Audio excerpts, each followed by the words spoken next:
problems. That guy, he just has to touch you once. Shit's going down. He's so different than anybody else in the division. Like, he knocks everybody out. Everybody hits hard. They all hit hard. But that shit fucking down. dude hits hard.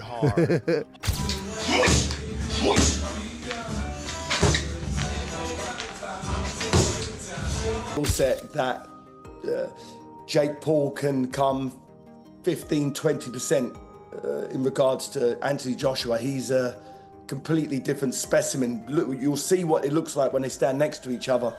Joe Rogan talked about Anthony Joshua's tough new training for a possible fight with Jake Paul, and his reaction said everything. After seeing leaked videos of Joshua throwing powerful punches and training with top coaches, Rogan called him scary. He warned that Jake Paul might finally be facing a challenge he can't talk his way out of.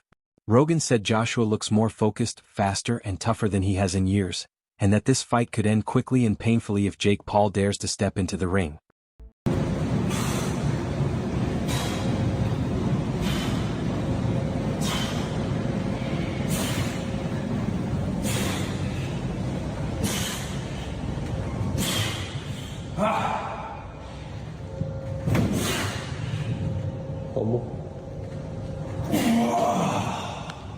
Need to get stronger. The Jake Paul vs. Anthony Joshua fight will be a real, official heavyweight boxing match under normal boxing rules. They will fight for 8 rounds, each 3 minutes long, and both must wear 10-ounce gloves. Joshua also has to weigh no more than 245 pounds to keep the fight fair. The win or loss will go on their real boxing records. This is a serious match. Professional bout. This is going on people's records. AJ got to take him serious because this isn't some exhibition. We're running out some judges to act like there's a decision and someone won. No, someone's going to win, someone's going to lose here. It's 8 rounds, 3-minute rounds. Again, heavyweight pro bout, 10-ounce gloves. AJ talking about breaking internets over faces. I think he meant to say breaking his face on the internet. Who knows? Maybe you can do both in the big 2025. But then you have the weight limit, 245 pounds. And people are automatically going to go, oh, God, here's the thing. Oh, here's the thing in the contract. No, stop all that. And I'm going to go on a rant in a second for all the people that thought this was fake, for all the people that thought that Jake wouldn't do this, for all the people that thought he was scared. I'm going to go on that rant in a second. But, okay, yes, 245 is a weird number because Jake has already fought at heavyweight. He fought Mike Tyson at 220-something. But again, I understand it a little bit. We're on short notice here. You don't want to have a Tyson Fury type situation, which AJ would never be 290 coming in here. But 260, 270, it starts to get out of the realm of possibility of, like, what are we doing here? Even though heavyweight has no limit, I get it. Nikisa Bidarian, the CEO of Most Valuable Promotions and Jake Paul's main promoter, told Sky Sports that the December 19th fight with Anthony Joshua is a huge worldwide event. He said that even though Joshua is the more experienced boxer, Jake Paul's crazy confidence might be the secret weapon. Bidarian explained that this fight is like a symbolic battle, and their team rushed to make it happen, finishing all the planning and deals in a very short time. He also confirmed that there will be strict weight rules and real professional fight rules to make sure the match is serious and high stakes. Bidarian also said this fight is not as one-sided as Joshua's fight with Francis Ngannou. He explained that even though Ngannou was a big, strong man, he didn't have enough real boxing experience, which made that fight uneven. But he believes Jake Paul has quickly improved, gaining enough skill and ring experience to make the fight with Joshua more competitive. The weight, will there be a limit for Joshua? So there's a lot of discussion around the weight. Joshua fought Usyk twice. Both of those times, Usyk was 221 pounds. Joshua was 240 to 245. When Jake fought Mike Tyson last year, 227 pounds. I expect Jake will come in anywhere between 225 and 230, and Anthony Joshua has a weight limit of 245 pounds. There will be those, as you're aware, that will look at it and criticise this fight. There already have been, haven't there? They'll say it's a real mismatch. What would you say to them? Are we going to be watching sport at its purest? I would say it's much less of a mismatch than what you saw with AJ and Francis Ngannou, who a massive man, but relatively no boxing experience. I would say it's much less of a mismatch than AJ's 9th or 10th fight against guys who've been knocked out 20 to 25 times. Given AJ's pedigree, Jake is built for this. Jake is built for the big moments. So do I think it's dangerous for Jake Paul? Absolutely. Do I think it's also dangerous for Anthony Joshua? 100%. Many fight experts say Jake Paul is taking a huge risk by fighting Anthony Joshua. Former cruiserweight champion Lawrence Oakley warned that Joshua's size and power could be a real danger to Paul's health. And former two-time world champion David Benavidez said Paul is walking into a dangerous trap because Joshua has so much top-level experience. I give 100% respect to Jake Paul, but that's a dangerous fight for him. He probably gets knocked out, and I'm not trying to be a hater. I'm not saying nothing bad, but Anthony Joshua is Anthony Joshua. You know, he's multiple-time champion, Olympic gold medalist. You know what I mean? The last time somebody that stepped in the ring with him that didn't have that much boxing experience was Ngannou, and you've seen what happened to him. Yeah. But big respects to Jake Paul. It's going to be a good card. You know what I mean? It's a big fight. And it's a good fight, man. I give 100% respect to Jake Paul for even taking that fight. Carl Froch has spoken out against Anthony Joshua for choosing to fight Jake Paul, saying it looks like AJ is just cashing out, and he thinks that's a fair question. Froch says Joshua has already made a lot of money and won big titles, so now it seems like he cares more about money than about his boxing legacy. Since Joshua is already financially secure, Froch believes he doesn't have much left to prove in regular boxing and is picking an easier fight that still pays a lot.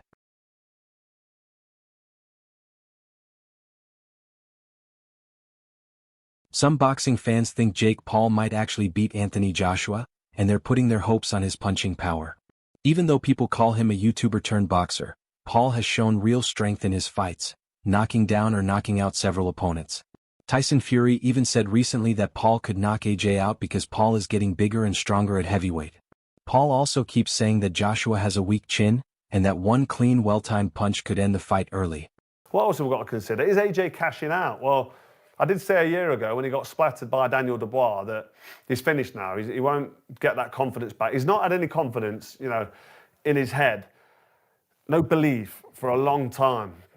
And I don't think he can get back to world level. There's a couple of new young guns now coming up and coming through. It's like a changing of the guard. And when Usyk retires, I don't know what Daniel Dubois is going to do next, but what Daniel Dubois did to him, then he went on and lost to Usyk. But there's a few new heavyweights coming through, Moses Atalma, just to mention one. And you wouldn't start putting AJ in with any of these young up-and-comers that can punch hard, because I just don't think he's got the chance, because the ambition and the desire is going to be gone. So AJ most definitely is cashing out, and you can't fault him. Fair play to him. He's going to get a massive payday, maximise his exit route by fighting fake Paul. Many people are calling this a David versus Goliath fight. Jake Paul, who became famous on social media and has mostly fought smaller opponents, is now stepping into the ring with Anthony Joshua, a huge heavyweight with championship experience and a big size advantage. Joshua's height, power, and background make him the Goliath, while Paul, the underdog, is counting on his heart, confidence, and courage to even the odds. Do you think he can win, Jake Paul?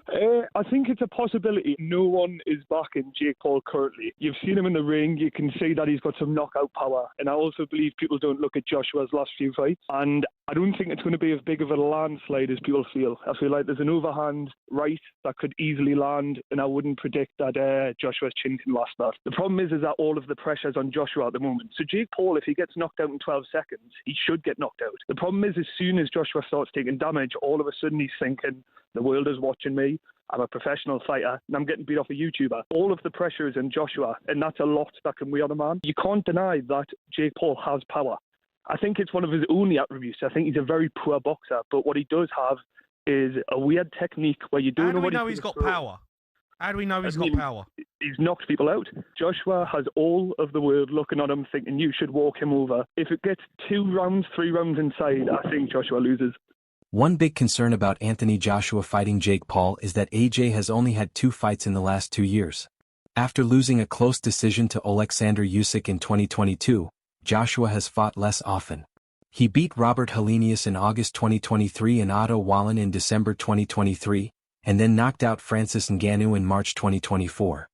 I can't judge Anthony Joshua for getting the bag, as the kids say, for going to wherever the fight's going to take place and taking $92 million for going up against Jake Paul, right? You can't give him for that. You can't judge him for that. But don't try and tell me that this is a real professional boxing contest. I'm saying my guess is that this will be an exhibition matchup. And if it is, it'll be one hell of a show. And I'll certainly tune in. And fair play to both men because they're making an absolute goddamn killing. But what is going on? Jake Paul versus Anthony Joshua. It's a lose-lose for Joshua. It's a win-win for Jake Paul. One big concern about Anthony Joshua fighting Jake Paul is that AJ has only had 2 fights in the last 2 years. After losing a close decision to Alexander Usyk in 2022, Joshua has fought less often.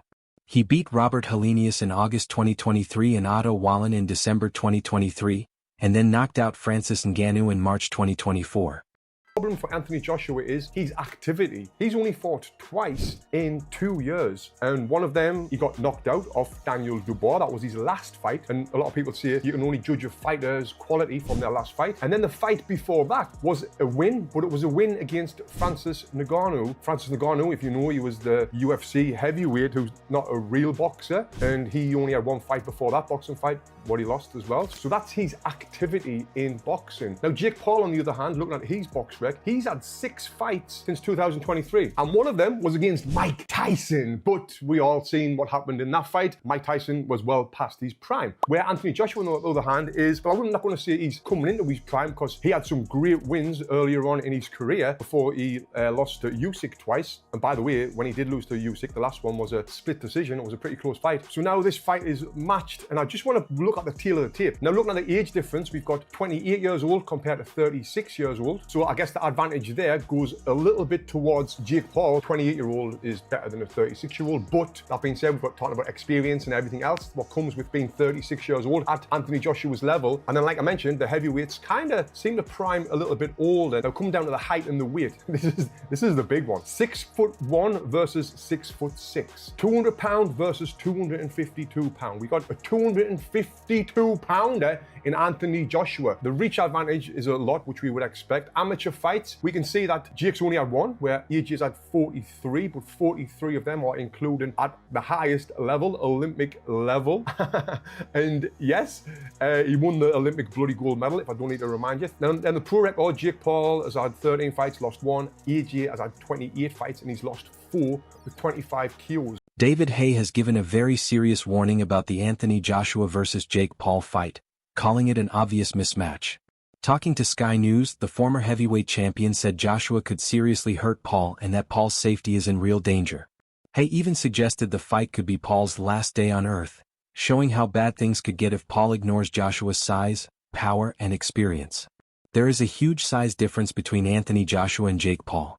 Joshua is 6 feet 6 inches with an 82-inch reach, while Paul is about 6 feet 1 inch with a 76-inch reach. Joshua usually weighs 240 to 250 pounds, but he must stay under 245 for this fight. Paul, on the other hand, fought most of his career as a cruiserweight and only went up to about 227 pounds in his past heavyweight fights. This big size and weight gap could give Joshua a strong advantage in power and reach. Is a big money fight, £100 million potentially. Are you confident it'll happen? I wasn't confident when I first heard about it. It sounds like one of those fairy tale fights that people talk about but don't actually get over the line. I heard this 3-4 months ago. I just dismissed it. I heard it a week ago. I went along with it, but deep down I thought this isn't going to happen. And today it's been made official. Jake Paul is going to get in a ring in a boxing match, boxing gloves, to mix it with one of the most dangerous heavyweights on the planet, someone who is Olympic gold medalist, won the heavyweight championship twice, although he lost his last fight against a very good Daniel Dubois. He's a top 10 heavyweight on the planet versus internet sensation, someone who's a latecomer to boxing and has boxed at a very moderate level. I'm talking domestic level. And he lost to Tommy Fury, for instance. And Tommy Fury, who he lost to, versus Anthony Joshua, they're 2 completely different sports. So I commend Jake Paul for putting himself in harm's way, because boxing is a dangerous game. People have died in the ring. People have been seriously injured, maimed. And he believes in himself enough to do it on a massive scale, because it's not about the money. He's got enough money. This is him wanting to push the boundaries of reality. He's manifested an amazing life for himself. He's a superstar. And I think he wants to try and do the unthinkable. He wants to. It's an insane challenge he's put himself up for, but you've got to give him credit. You say an insane challenge. You've described it before as Jake Paul being a cat versus Anthony Joshua's lion. Yeah. I mean, they're not equally matched on any sense, are they? There's not one element of their boxing skill set that Jake Paul can come 15, 20% in regards to Anthony Joshua. He's a completely different specimen. Look, you'll see what it looks like when they stand next to each other. Anthony Joshua is taking a big risk by fighting Jake Paul. Many experts say the danger isn't just in the ring but also to his legacy. Former heavyweight Dave Allen warned that if Paul lands even one punch, it could ruin everything Joshua has done. Some think this fight is just about money. Eddie Hearn defended it, saying, "You can't eat legacy." Still, people worry Joshua might trade his respected reputation for a big payday and be remembered more for chasing money than for his boxing achievements. A lot of boxing fans will think this is a massive stain on his career and a bit of an embarrassment. Now, you two have done it. I'm sure you would both fight Jake Paul tomorrow, wouldn't you? Yeah, but we're both retired. And we'll be looking at it saying, still an easy fight because he can't box, he's useless. So it's risk-reward, minimum risk, massive reward. So of course we'd fight Jamie. No, but you say that, it's a big risk, Carl. Big risk. I'm not having that. Big risk. If you don't go and annihilate him in the first 30 seconds... Yeah, it's fixed. Can you right, it's fixed. Oh, he's pulling him round. Yeah. He's talking about me fighting him though. So would you think that was fixed if I didn't go and annihilate him? 11 years retired. I think that's the point George makes. He always has a little dig and says, no, but say you go out there and it's a tough fight for you. You can say, well, what would you expect? I haven't boxed for 11 years. But then it's like, it's hard, isn't it? It's hard. Do you want that? Nobody thinks any less. You've got the best ending. Yeah, I've got your career. Definitely. So, nobody thinks any less of Mike Tyson because he lost to Jake Paul. He was 58 years old. Yeah, exactly. So he's in hospital a week before. Snap been retired 11 years, and I'd still go in there, in my opinion, and whoop him. I don't think it'd be hard at all. Mm-hmm. So listen, he won't fight me. He's pretending he don't know who I am now for a start. So he's thought. How can he not know who you are? Froch means business. How can he not know? Many boxing experts and fans now think Anthony Joshua might be the best version of himself. Even after setbacks like losing twice to Alexander Usyk, Joshua has bounced back stronger each time. Lately, people have noticed he seems calmer, more focused, and more determined than before. Got what it takes. But then sports is so psychological. Combat is so psychological. And I think the ups and downs of AJ's career have come because of the ups and downs of the psychology, you know? When AJ's on mentally, he's a different guy, man. I mean, I can remember early in his career just being this destroyer and just having this utter mean streak in there, and it would just come out of him when he would fight. You could just see it. He had that it factor, and he was so popular. I mean, and then I remember being at the Ruiz fight at the Garden, and he gets hit with like this grazing shot, never recovers, and he's gone. And this is after I watched him knock out Klitschko at Wembley, getting up off the canvas in front of a crazy crowd. So I'm like, I'm leaving the Garden that night. I'm like, what happened to this guy? What you know? In short, Anthony Joshua's choice to fight Jake Paul is a big gamble for his health and reputation. The fight could bring a huge payday, but many worry it might hurt his legacy if things go wrong. Critics say he could turn a great comeback into a circus show. On the other hand, it could be the big reward he's earned after years of big fights. Still, at this point in his career, taking such a risky fight could end in a surprise loss or serious injury. A lot of people have said, well, if he doesn't knock him out the way in which he knocked out Francis Ngannou, he's a sham, this is a sham, this is all rigged. A lot of people said if Jake wins, this is a sham, this is rigged. A lot of people said if he goes the distance with Jake, this is a sham, this is all rigged. Some people are saying even before it was finalized, Gareth on our show, although he folded quite quickly when he was face-to-face with Eddie at the open workouts. I saw that on IFL TV, I do believe, saying that his legacy is already in question as a result of taking this fight. Now, I'm surprised that people like Gareth say this. Look, this may not be your cup of tea. You can say, I want to see Anthony Joshua fight other heavyweights. I want to see him fight the likes of, Joseph Parker. I want to see him fight Marvin Bakoli. I want to see him fight Caballel. I want to see him fight Zhilei Zhang. I want to see him fight Hrgovic. Want to see him fight Tyson Fury. What do you think? Is Joshua being smart by fighting Jake Paul for the money, or is he risking his legacy? Share your thoughts.